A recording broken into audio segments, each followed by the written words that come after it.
Bonjour, cela fait une dizaine d'années que la ville de Paris souhaite densifier et bétonner la parcelle qui se trouve juste derrière nous à l'angle du boulevard Exelmans et de la rue Erlanger à Paris dans le 16e arrondissement.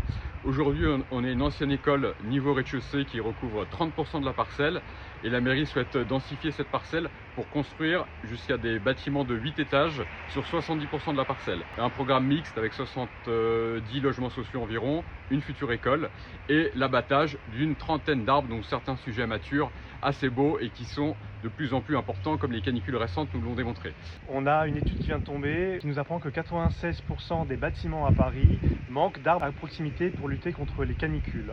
On a des canicules monstrueuses où on souffre et on sait très bien que les arbres rafraîchissent énormément en cas de canicule. Et donc là on a encore un exemple où on va abattre des arbres alors qu'on pourrait très bien faire de cet espace un espace vert. Guy, bonjour, vous êtes riverain et vous vous opposez à ces projets déjà depuis de nombreuses années. Je suis riverain, je suis surtout géographe, donc l'îlot Erlanger-Exelmans est tout à fait exemplaire des contradictions de la ville dense. Or, la ville de Paris a choisi le plus mauvais parti urbanistique parce qu'on ne choisit pas entre les fonctions, architectural parce que c'était une architecture de bar, et environnemental parce qu'en effet on coupe une trentaine d'arbres de haute tige. En 2023, le Conseil d'État avait confirmé l'annulation d'un premier permis de construire sur des raisons environnementales, pas juridiques. Et finalement, on se retrouve avec un projet quasiment identique. Or, il y a des manières de sortir par le haut de ces contradictions, c'est de construire des petits bâtiments sur les emprises actuelles des bâtiments existants.